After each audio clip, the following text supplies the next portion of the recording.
नमस्कार दोस्तों, आपका हमारी इस वीडियो में दिल से स्वागत है। जीवन में हमें अक्सर अपनी गलतियों और बीते हुए कार्यों का पछतावा होता है। हम खुद को सोचते हैं कि क्या होता अगर हमने वह कार्य नहीं किया होता या उस गलती को सुधार दिया होता। लेकिन क्या आपने कभी यह सोचा है कि बीता हुआ कल वापस लौट कर नहीं आता है? महात्मा बुद्ध एक गांव में प्रवचन सुना रहे थे।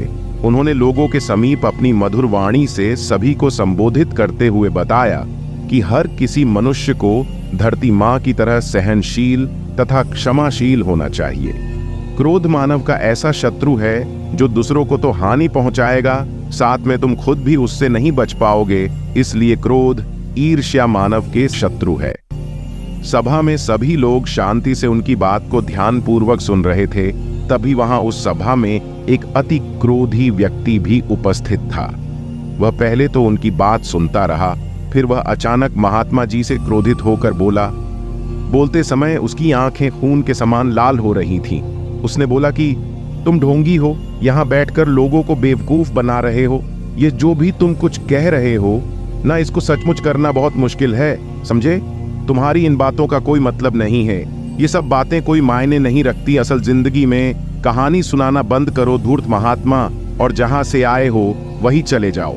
ऐसे कठोर वचन सुनकर भी महात्मा जी ने उस क्रोधी पुरुष का कोई विरोध नहीं किया और न ही उसकी बातों पर कोई भी प्रतिक्रिया दी।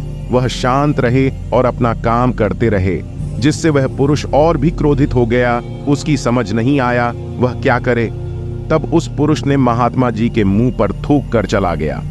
अगले दिन जब उस व्यक्ति का क्रोध शांत हुआ और उसे अपनी गलती का पछतावा हुआ, तब वह आत्मग्लानि में जलने लगा और फिर उसने सोचा कि उस महात्मा से मुझे माफी मांगनी चाहिए। वह महात्मा जी की खोज में उसी स्थान पर गया जहां महात्मा जी कल प्रवचन दे रहे थे। लेकिन महात्मा जी वहां कहां मिलने वाले थे? वह तो अपने शिष्यों के साथ अन्य किसी गांव की यात्रा पर निकल पड़े। वह पुरुष सब लोगों से महात्मा जी के बारे में पूछता उस स्थान पर पहुंच गया जहां की महात्मा जी प्रवचन कर रहे थे। तब उस पुरुष को महात्मा जी के शिष्यों ने उसे उनके पास जाने से रोका। लेकिन महात्मा जी ने अपने शिष्यों को आदेश दिया कि आने दे उस पुरुष को। तब वह पुरुष महात्मा जी के चरणों पर गिर गया। उनसे बोला, मुझे क्षमा कीजिए महाराज। उसने महात्मा जी से पूछा, क्या आप भूल गए हो कि मैं वही जिसने कल आपका इतना अपमान किया था? मैं अपने दुष्ट कृत्य की आपसे माफी मांगता हूं। तब महात्मा जी ने शालीनता से उस पुरुष से बोले कि कौन सी बात? तब उस पुरुष ने बड़ी हैरानी से महात्मा जी की ओर देखा। महात्मा जी बोले कि मैं तो बीती बातें वहीं छोड़ दिया जाया, क्योंकि बीता हुआ कल कभी वापस लौट कर नहीं आता। इसलिए बीती हुए बातों की वजह से आज और अपना आने वाला कल नहीं बिगड़ना चाहिए। जो हो गया सो हो गया। तुम्हें अपनी भूल का एहसास हुआ, यही सबसे बड़ी बात है। तुम अपनी गलती को मान लिए, सो तुम अब निर्मल हो गए हो। इसलिए कोई भी ग्लानि अपने मन में नहीं रखो। अपने आने वाले कल के बारे में विचार करो और उसे सुधारने का प्रयास करो।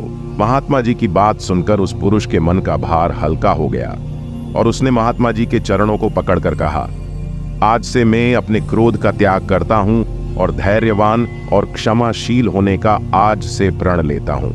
निष्कर्ष तो दोस्तों, हमें इस कहानी से यह प्रेरणा मिलती है कि यदि हम अपने बीते हुए कल की गलती का वर्तमान में पछतावा नहीं करना चाहिए, बल्कि उस गलती को हमें अपने भविष्य में कभी नहीं करना चाहिए, क्योंकि दोस्तों बीता हुआ कल कभी लौट कर वापस नहीं आता। तो अगर आपको महात्मा गौतम बुद्ध की इस कहानी से कुछ सीखने को मिला हो तो अपने दोस्तों के साथ इसे जरूर शेयर करें। धन्यवाद।